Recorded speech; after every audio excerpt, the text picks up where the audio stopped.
नहीं शिव सा गौरी बियाहब हम नहीं शिव सा गौरी बियाहब मोर गौरी रहती कुमारी गे माई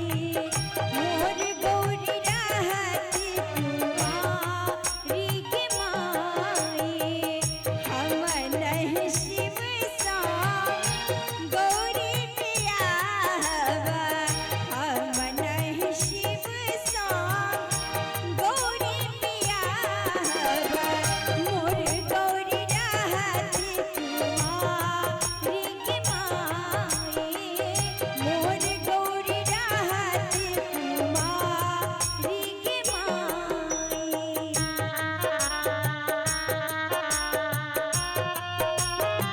जय हो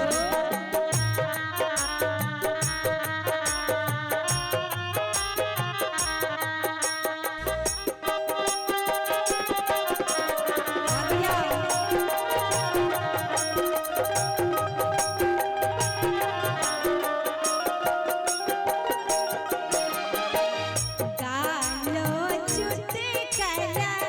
केशो पाकल आहा गालो चुत कला केशो पाकल गालो चुत कला केशो पाकल पैरों में फाटल बीमाई गे माई पैरों में फाटल बीमाई गे माई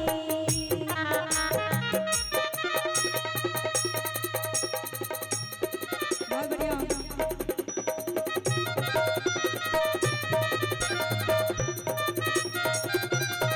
जय हो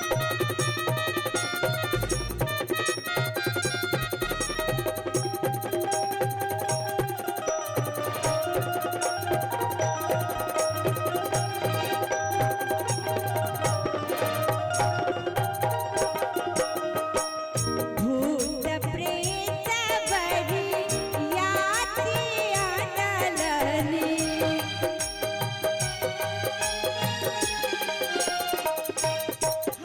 भूत प्रेत बड़ी याति आनलनी भूत प्रेत बड़ी याति आनलनी मोर जिया के लडराई गे माई मोर जिया के लडराई गे माई जखन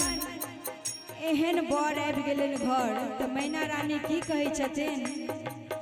गौरी ला भागब गौरी ला जायब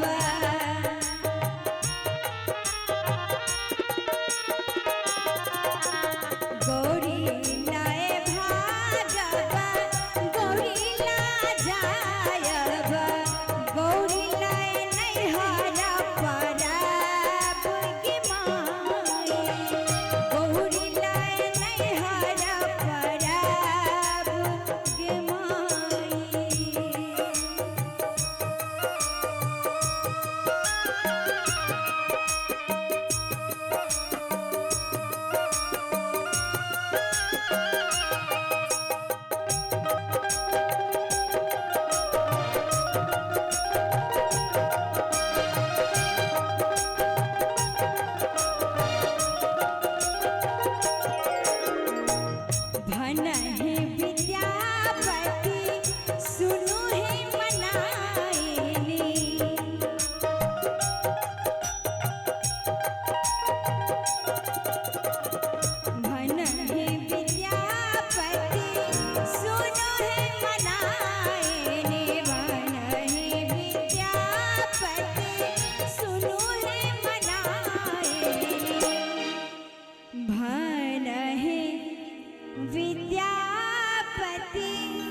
सब गोटे एक बेर बाबा और मैया के लिए ताली बजा दियो।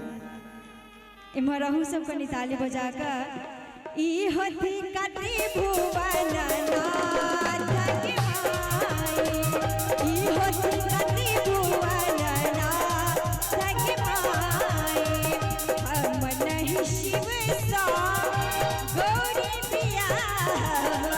हम नहीं शिव सा गौरी पिया। एक मिनट भैया, अहाँ सब सुन रहा छी सब गोटे तो बड़ निक लग रहा है, लेकिन हमर दुनू जो बैसल छथिन सिस्टर चाची ई सब एते ध्यान से सुन रहा छथिन, यो हमरा बड़ निक लग रहा है। एक बार सब गोटे अपना लेल ताली बजा दे। बिल्कुल बजा लियो। मोर गौर राहती कुमारी के माई, मोर गौर राहती कुमारी के माई, मोर गौर राहती कुमारी के माई, मोर गौर राहती, मोर गौर राहती, मोर गौर राहती कुमारी के माई। बोली सर्वेश्वरनाथ महादेव की जय।